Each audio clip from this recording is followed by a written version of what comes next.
નમસ્તે વિદ્યાર્થી મિત્રો, આજે આપણે ધોરણ 7 વિષય ગણિત માં નવું પ્રકરણ શરૂ કરવા જઈ રહ્યા છીએ. મિત્રો, આજનું આપણું પ્રકરણ છે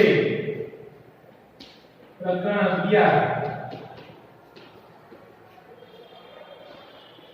परिमिति અને ક્ષેત્રફળ. મિત્રો, આપણે પ્રકરણ 10 માં પ્રાયોગિક ભૂમિતિ જોયું, જેમાં આપણે ભૂમિતિ વિશે કેટલો અભ્યાસ કર્યો. ત્રિકોણ ની રચના કરતા હતા. મિત્રો, આ પ્રકરણની અંદર આપણે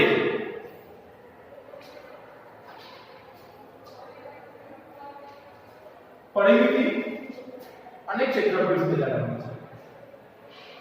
તો સૌપ્રથમ આપણને પરિમિતિ કોને કહેવાય અને ક્ષેત્રફળ કોને કહેવાય એ વિશે ખ્યાલ હોવો જોઈએ. તો મિત્રો, આજે આપણે આજના વિડિયોમાં પરિમિતિ અને ક્ષેત્રફળ શબ્દ સમજવાનો છે. પરિમિતિ એટલે શું, ત્યાર પછી ક્ષેત્રફળ એટલે શું. તો સૌપ્રથમ મિત્રો આપણે જોઈએ પરિમિતિ. મિત્રો, પરિમિતિ કોની શોધાય? તો આપણે બધા ત્રિકોણ, ચતુષ્કોણ, પંચકોણ, ષટકોણ આવા બધા ભૂમિતિના આકારો, સમતલીય આકારો જે કહેવાય કે જે વર્તુળમાં દોરતા હતા, એ આકારોની પરિમિતિ શોધી શકો છો. મિત્રો, અહીંયા જોઈએ પરિમિતિ.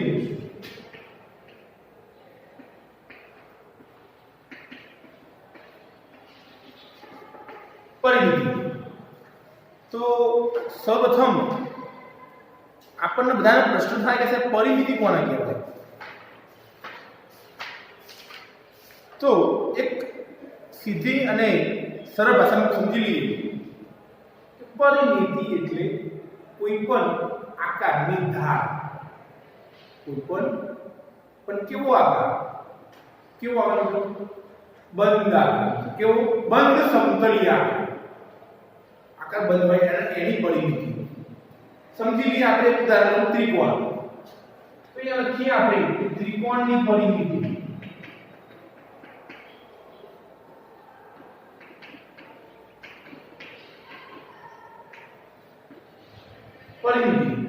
પરિમિતિ એટલે ત્રિકોણ આપણે દોરીએ અહીંયા.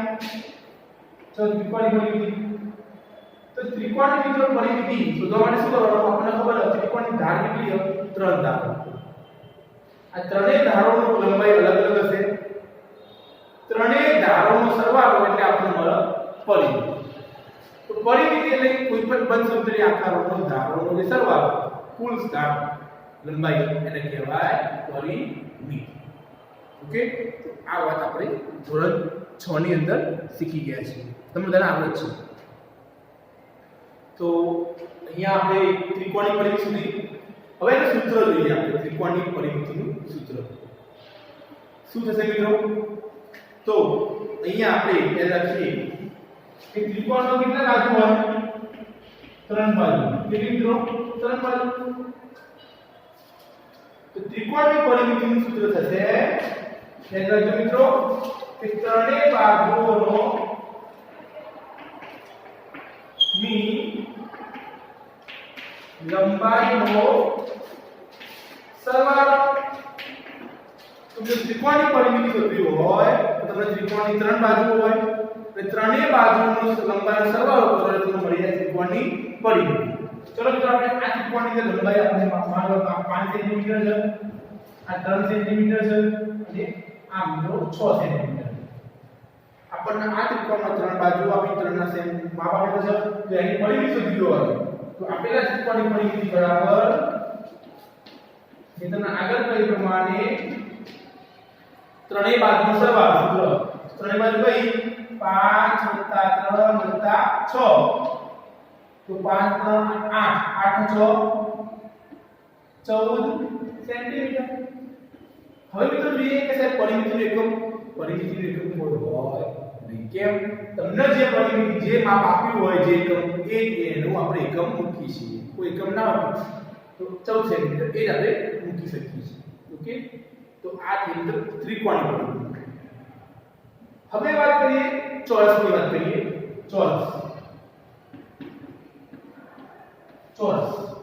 ચોરસ કોને કહેવાય? તો મિત્રો ચોરસમાં ચાર બાજુ હોય એને આપણે કહીશું શું કહેતા? ચતુષ્કોણ. ચતુષ્કોણ એટલે ચાર બાજુ. પણ મિત્રો યાદ રાખજો ચોરસ અને ચતુષ્કોણનો ફરક હોય. ચોરસ અને ચતુષ્કોણ કહેવાય પણ બધા ચતુષ્કોણ ચોરસ હોય નહીં. મિત્રો યાદ રાખજો ચોરસ એ ચતુષ્કોણ છે પણ બધા ચતુષ્કોણ એ ચોરસ ના હોય. ચોરસ ક્યારે હોય? તો મિત્રો માની લો આપણને એક ચતુષ્કોણ આવો હોય છે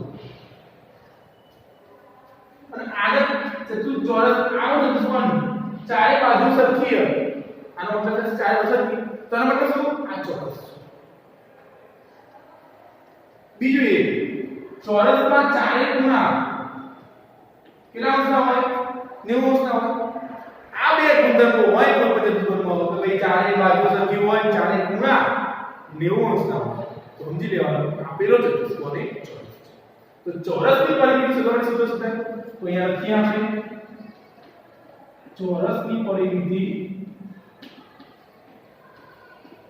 મિત્રો અહીંયા શું થાય? જેમ ત્રિકોણનો ત્રણ સરળ કરતા શું થાય? ચોરસમાં ચાર બાજુ હા ચોરસમાં પણ ચાર બાજુ સરળ થશે તમને ખબર. પણ આપણે એટલું બધું ભાગનું ના લખવું હોય કે ચોરસમાં ચારે બાજુ સરખી બરોબર. ચાલ માલ વાળો અહીંયા ચોરસ તમે એક યાદ કહું છું. બીજી લંબાઈ, ત્રીજી લંબાઈ, ચોથી લંબાઈ. ચાર બાજુ માપ આપેલા. લંબાઈ એટલે માપ કોઈ પણ બરોબર. તો ચાર બાજુ કઈ ગઈ? l, બીજા બે ત્રીજી અને ચોથી l. ચાર લંબાઈ લીધી. ચારે ચાર કેવી સરખી કારણ કે ચોરસ છે એટલા માટે ચાર બાજુઓ સમાન હોય. તો અહીંયા કેટલા l છે? 4l. તો શું થાય? 4l. તો ચોરસની પરિમિતિ શું થાય? 4l.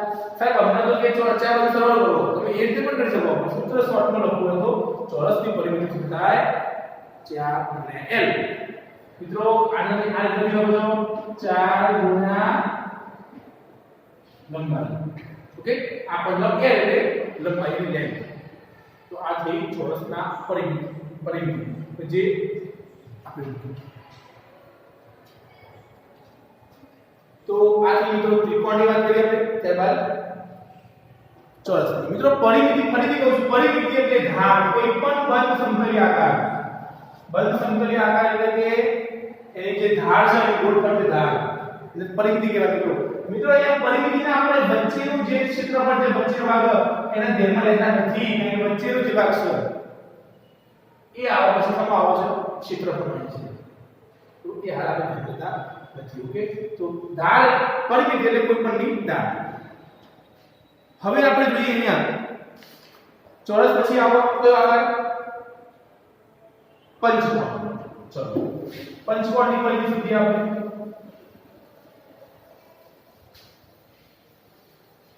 મિત્રો આ બધું તમે વિડિયો પોસ્ટ કરી અમારી નોટબુકમાં આપજો, લખતા રહેજો.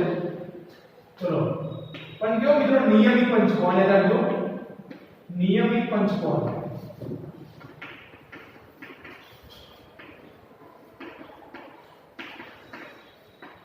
નિયમિત પંચકોણ એટલે શું?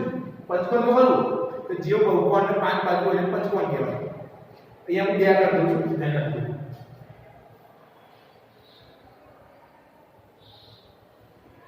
એક આવો પંચકોણ છે બરોબર.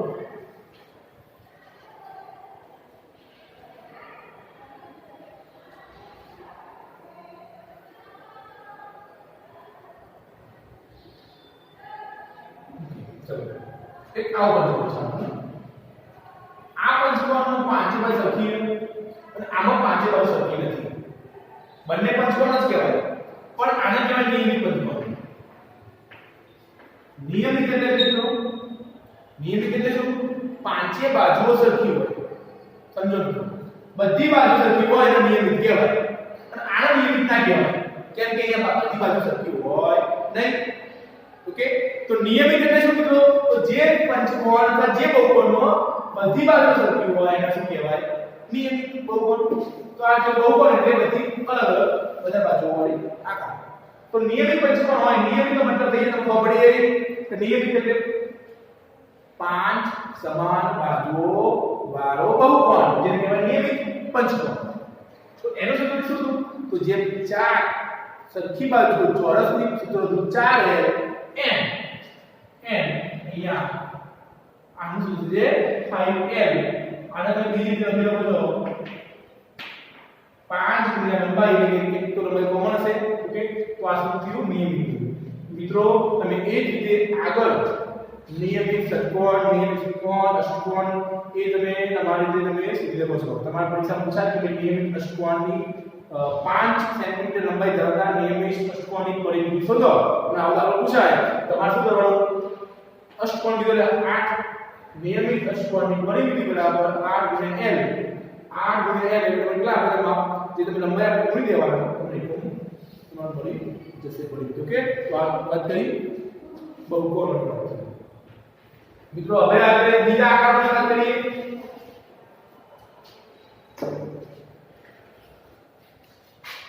જો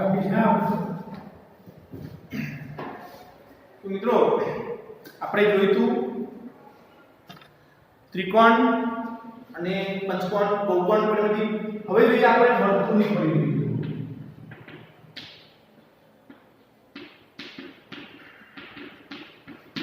તો વર્તુળની પરિમિતિ શું થાય? તો મિત્રો વર્તુળનો આપણે આકાર લઈએ હોય તો વર્તુળ એટલે ગોળ આકાર, બંગડી આકાર હોય કે કોઈ પણ વર્તુળ આકાર. તો આની જે આ ધાર છે મિત્રો વર્તુળની જે ધાર એને કહેવાય એની પરિમિતિ. તો વર્તુળની પરિમિતિનું સૂત્ર થશે 2πr. મિત્રો જેમાં જો પાઈ બરાબર 22/7 મૂકવાનું અને r એટલે ત્રિજ્યા. તો મિત્રો યાદ રાખજો ખાસ વર્તુળની પરિમિતિ શું થાય? 2πr 2 ગુણ્યા પાઈ ગુણ્યા r. મિત્રો પાઈ એક ગણિતનો સિમ્બોલ છે જેનું માપ થશે 22/7 અથવા 3.14. આ બે તમે એક મૂકી શકો છો. જો તમને આગળ 22/7 મૂકજો 3.14 પછી 3.14 મૂકવાનું રહેશે. તો મિત્રો વર્તુળની પરિમિતિ શું છે? 2πr. આ એટલે ત્રિજ્યા, રેડિયસ કે વર્તુળની ત્રિજ્યા કઈ? ત્રિજ્યા કોને કહેવાય? તો આ વર્તુળ છે, વર્તુળનું કેન્દ્ર હોય સેન્ટર. તો કેન્દ્રથી વર્તુળના કોઈ પણ બિંદુ ને જોડતો રેખાખંડ કહેવાય વર્તુળની ત્રિજ્યા. વર્તુળની ત્રિજ્યા કોને કહેવાય? તો વર્તુળનું કેન્દ્ર અને વર્તુળના કોઈ બિંદુને જોડતો રેખાખંડ કહેવાય વર્તુળની ત્રિજ્યા. તો આ થઈ વર્તુળના પરિમિતિનું સૂત્ર. તો મિત્રો હવે આપણે આ વર્તુળની વાત કરી. ત્યારબાદ મિત્રો લંબચોરસની વાત કરતા હતા. લંબચોરસની પરિમિતિ.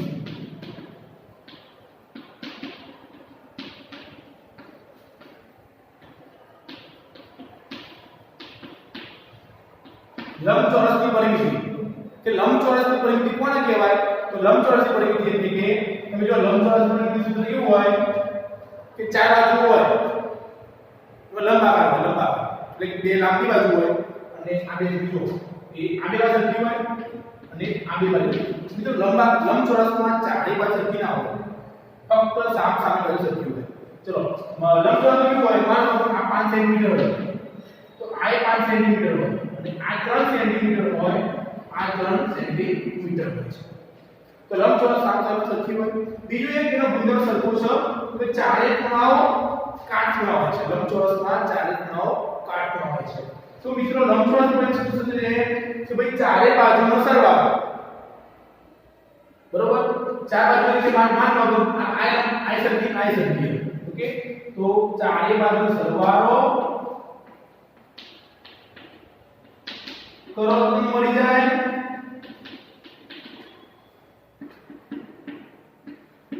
અથવા આ પદ્ધતિ મૂકી શકો છો અથવા એમાં બે લંબાઈ હોય અને બે પહોળાઈ હોય છે.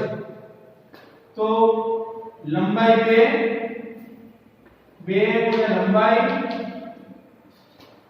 વત્તા 2 ગુણ્યા પહોળાઈ.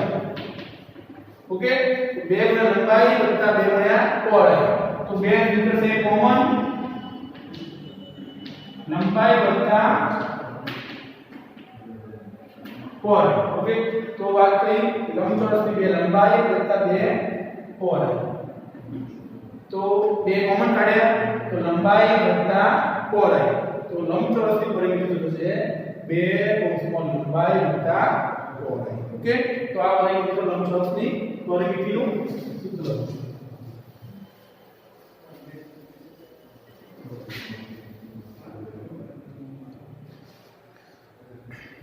હવે જોઈએ મિત્રો આપણે ચોરસનું ક્ષેત્રફળ. ક્ષેત્રફળની વ્યાખ્યા આપણે જોઈએ.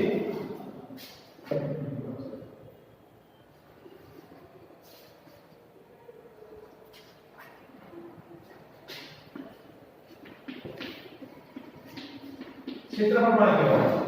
ક્ષેત્રફળ એટલે કોઈ સમતલે સપાટી પર ઉકેલી જગ્યાએ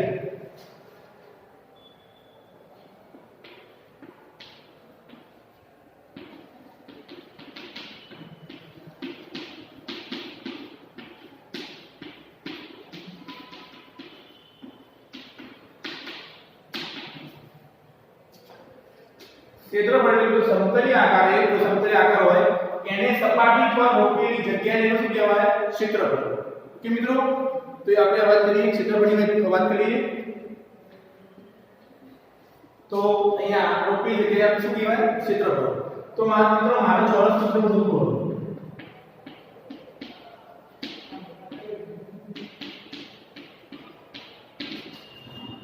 તો ચોરસ ક્ષેત્રફળ શું થાય? તો બીજો ચોરસ એટલે આપણે પાસો લઈએ, પાસો, બરોબર? હવે પાસો હોય કેવો હોય મિત્રો? ચોરસ.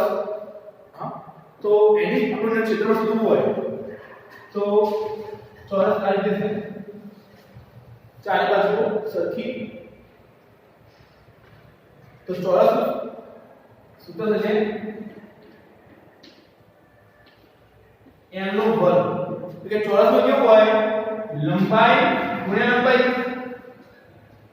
એનું થશે લંબાઈ ગુણ્યા લંબાઈ. એટલે કે ચોરસમાં લંબાઈ ગુણ્યા લંબાઈનો વર્ગ કરો, ગુણાકાર કરો એટલે એને મળી જાય આપણને ચોરસનું ક્ષેત્રફળ.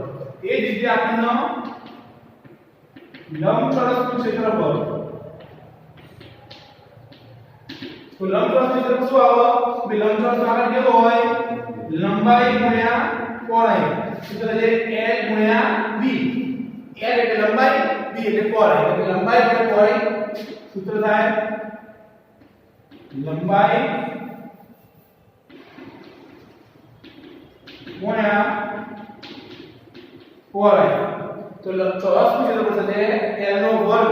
l નો વર્ગ એટલે લંબાઈ ગુણ્યા લંબાઈ. લંબચોરસનું ક્ષેત્રફળ થશે l ગુણ્યા b. લંબચોરસમાં લંબાઈનો અને પહોળાઈનો ગુણાકાર કરી દેવાનો છે. તો મિત્રો આ કરી આપણે વાત ચોરસનું અને લંબચોરસનું ક્ષેત્રફળની વાત કરી. મિત્રો આ બધું તમે તમારી નોટબુકમાં લખતા રહેજો. જેથી તમને આગળ દાખલામાં આ બધા સૂત્રો તમને યાદ રાખવા. અને બીજી વાત તો તમારે જે પણ ટાઈમ પર વાંચતું એવું ફરીથી યાદ કરી દેજો, તમને ભૂલી ના જવાય. બરોબર મિત્રો, જેથી આપણે દાખલામાં સરળતાથી આ સૂત્રો મૂકી શકીએ.